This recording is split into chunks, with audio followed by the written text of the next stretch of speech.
తీర్మానం చేసేదాకా వచ్చింది, అది వేరే విషయం అనుకోండి. అంటే గుడ్ ఈవినింగ్ వెంకటకృష్ణ గారు, ఇద్దరు మిత్రులకు కూడా.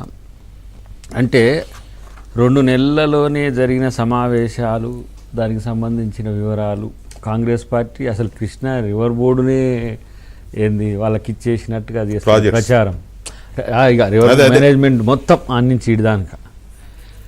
ఇది వాళ్ళు చేస్తున్న ప్రాపగండాలో ఒక భాగం. కానీ టెక్నికల్గా వీళ్ళు రాసిచ్చిన ఇది ఉంది కదా, దీన్ని చదివితే మీకు ఏమర్థమైంది?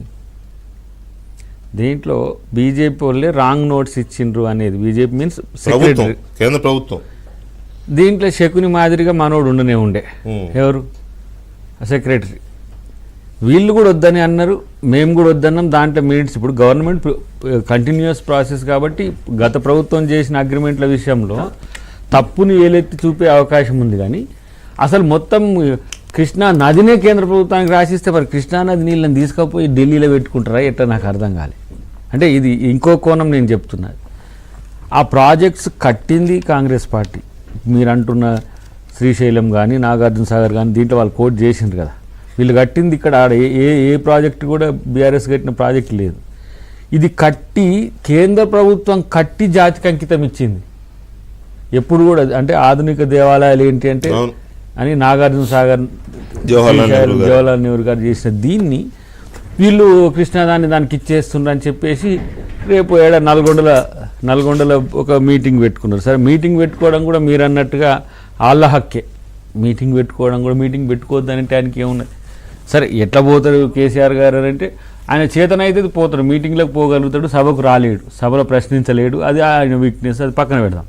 కానీ ఇక్కడ నేను అంటున్నది ఏంటంటే గతంలో మీరు కేఆర్ఎంబీకి సంబంధించిన ప్రిసీడింగ్స్ కూడా ఇప్పుడు మనోడు తీసి చెప్తాడు, మొత్తం దాంట్లో ఉన్నాయి. ఎందుకు నేను మళ్ళీ డబ్బులు చెప్పుడు ఎందుకు, ఎట్లా కిషాక్ చెప్తాడు. కానీ ఇప్పుడు ఏమవుతుంది ఇక్కడ, దీని ప్రిసీడింగ్స్, దీని కంటిన్యూటీ, లేకపోతే గతంలో జరిగిన చరిత్ర అంతా చూస్తే ఏం జరగబోతున్నది. ఇప్పుడు వీళ్ళు రాయలసీమ ఎత్తిపోతల పథకానికి సంబంధించిన చర్చను డైవర్ట్ చేసిండ్రు. పాలమూరు రంగారెడ్డి కట్టనిద చర్చను పక్కన పెట్టేసిండ్రు. కేఎల్ఐతో రావాల్సిన ప్రాజెక్టులన్నింటినీ పక్కన పెట్టేసిండ్రు. నల్గొండకు నీళ్ళు రావట్లేవు అంటుండ్రు 2 నెలల్లో. ఇది ఎక్కడ మీకు అంటే ఇక్కడ విషయం ఏంటంటే, నేను ఎందుకు మిమ్మల్ని ఫస్ట్ అడగడానికి కారణం ఏంటంటే, పార్లమెంట్ ఎన్నికలు రేపు ఎల్లుండి స్టార్ట్ అయ్యి, రేపు కట్టనైజర్ తెర లేపుతున్నారు కేసీఆర్ గారు. రేపటి సభతో ఇక అదే అనుకోవాలి మనం ఒక రకంగా. అది ఏదో నీళ్ల మీద ప్రాజెక్టుల మీద సామాన్ అనుకోవడానికి లేదు కదా. ఖచ్చితంగా పార్లమెంట్ ఎన్నికల కట్టనైజర్ మీటింగే అనుకోవాలి, పబ్లిక్ మీటింగ్. సో ఈ పబ్లిక్ మీటింగ్లో ఇది ఒక సెంటిమెంటల్ ఇష్యూ అవుతుంది ఖచ్చితంగా.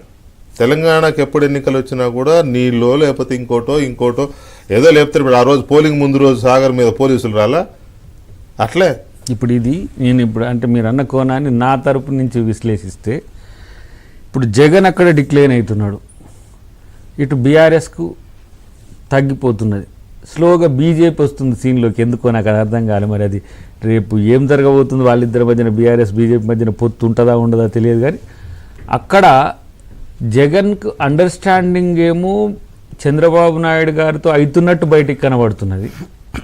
కానీ ఇషారు మాత్రం జగన్కి ఇస్తున్నట్టే కనబడుతున్నది నా అంచనాల్లో.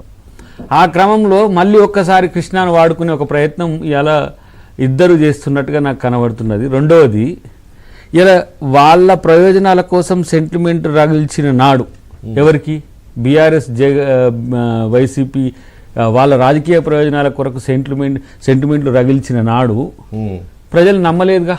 ఏది నాగార్జున సాగర్ మీదకి పోలీసులు వచ్చిన పరిస్థితిని ఇలా ఈ రోజు కూడా నమ్ముతారని అనుకుంటే అది వాళ్ళ భ్రమ. కానీ నేనేమంటున్నా, మీరు ఇన్ని రోజులు నల్గొండకు సంబంధించిన ఎందుకు ఎస్ఎల్బీసీని కంప్లీట్ చేయలేదంటే సమాధానం ఎవరు చెప్పాలి?